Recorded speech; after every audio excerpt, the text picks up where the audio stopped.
नमस्कार दोस्तों, मैं अंकुर उपाध्याय स्वागत करता हूं आप सभी का एक बार फिर से अपनी नई वीडियो में। दोस्तों, निफ्टी 160 पॉइंट 180 पॉइंट ऊपर खड़ा है, 24,400 के पास पहुंच रहा है। लेकिन इन्वेस्टर्स खुश नहीं है क्योंकि पैसा नहीं बन रहा भाई। ये रीजन अब आप ध्यान से समझिएगा।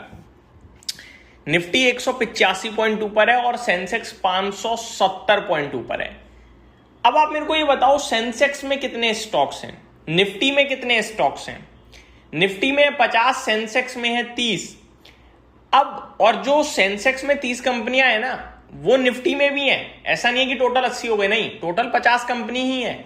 जो निफ्टी की 50 कंपनी है उसमें से भी जो टॉप 30 है वो सेंसेक्स का हिस्सा है। यानी भारत के बाजार में टोटल आज 50 कंपनियों का दबदबा है, जिसकी वजह से आपको निफ्टी 185 पॉइंट ऊपर दिख रहा है और सेंसेक्स 570 पॉइंट ऊपर दिख रहा है। और स्पेसिफिकली जाऊं अगर मैं आप सभी के साथ, तो निफ्टी में भी ऐसा नहीं है 50 की 50 पॉजिटिव है। निफ्टी में 13 कंपनियां नेगेटिव है, यानी 37 कंपनियां ऐसी हैं जो हरे निशान में है। 37 कंपनियों में जो तेजी है उसकी वजह से आप कह सकते हो कि निफ्टी 185 पॉइंट ऊपर है और सेंसेक्स 570 पॉइंट ऊपर है। इनके अलावा अगर आप नजर डालो तो क्या ऊपर है? कुछ भी ऊपर नहीं है। फॉर एन एग्जाम्पल, अगर मैं स्मॉल कैप इंडेक्स की बात करूं तो 0.2% ऊपर है। ये कोई तेजी होती है? फ्लैट है भाई। अगर मैं मिड कैप की बात करूं तो अगले सेकंड जब मैं बात करूंगा ये लाल हो सकता है। मात्र 10 पॉइंट ऊपर है, परसेंटेज टर्म भी नहीं बन रहा है, 0.02% बनना है। समझ रहे हो? तो ये तो कभी भी लाल हो सकता है। बैंक निफ्टी की बात करूं तो ये लाल ही है। तो निफ्टी में जो तेजी है अभी 190 पॉइंट्स की, उसमें एक एचडीएफसी बैंक है, एयरटेल है, आईसीआईसीआई बैंक, एचसीएल टेक है, इटर्नल है। ये सारे स्टॉक्स तेजी में है और गिरने वालों में कोई है नहीं बड़ा।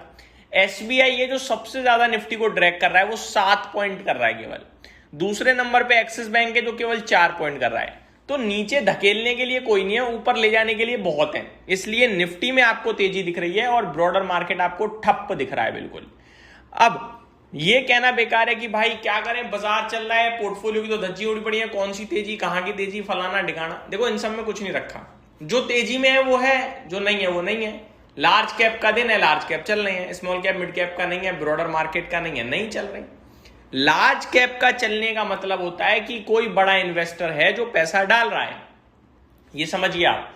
और अगर लार्ज कैप चल रहा है ना, तो ये तेजी फॉलो होगी मिड कैप के द्वारा आने वाले समय में, ये तेजी फॉलो होगी स्मॉल कैप के द्वारा। आज का दिन प्योर लार्ज कैप निफ्टी के नाम कर दो।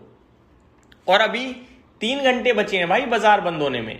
सेकेंड हाफ में क्या पता शूट कर जाए small cap mid cap, possible है। तो आप हर दिन ये सोचोगे कि बाजार अगर हरे में है तो आपकी पोर्टफोलियो भी हरे में आए, जरूरी नहीं है। कभी पूरा बाजार अच्छा कर रहा होगा, आपकी पोर्टफोलियो खराब कर रही होगी, नहीं चल रहा आपका शेयर, क्या कर सकते हो आप? कुछ नहीं। लेकिन कभी ऐसा भी होगा पोर्टफोलियो अच्छी होगी और मार्केट खराब होगी। ये शेयर बाजार में अगर 1-to-1 रिलेशन बैठाने बैठ गए तो बेकार है, नहीं बैठते 1-to-1 रिलेशन भाई। 1-to-1 रिलेशन बिठाने तो ईटीएफ खरीदना शुरू कर दो। निफ्टी का ईटीएफ ले लो, जिस दिन निफ्टी ऊपर उस दिन ईटीएफ ऊपर। ये हो सकता है। ये नहीं हो सकता कि आप इंडेक्स को स्टॉक से कंपेयर। अब मेरा स्टॉक अगर कोई स्मॉल कैप का है और मैं निफ्टी की तेजी देखकर कहूं कि यार मेरा स्टॉक क्यों नहीं ऊपर है, अरे भाई क्यों होगा, उससे तो लेना देना ही नहीं है ना। आप 3 गांव, आपके आसपास 4 गांव हैं, आप एक गांव में रहते हो, पड़ोसी गांव में अगर लाइट आ रही है तो जरूरी है आपके गांव में भी आ जाए? नहीं आ रही, नहीं आ रही भाई। आपका अलग क्षेत्र है, उनका अलग क्षेत्र है ना। तो ये फर्क है भाई।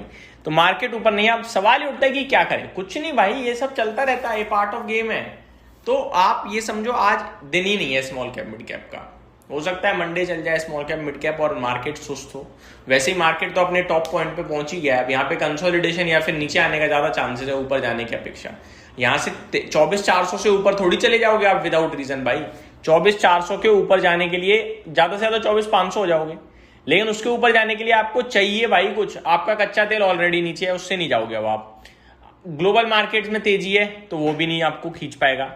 बाइंग आ नहीं रही है तो फिर ऊपर अब यहां से मुश्किल है। तो ब्रॉडर मार्केट चल सकता है और निफ्टी हो सकता है यहीं कहीं कंसोलिडेशन में दिखे आपको, तो ज्यादा टेंशन लेने की या फ्रस्ट्रेट या परेशान ना होना कि भैया बाजार तो सही चल रहा है, मेरा बाजार क्यों नहीं चल रहा, मेरा स्टॉक क्यों नहीं चल रहा, क्योंकि आज ब्रॉडर मार्केट डाउन है।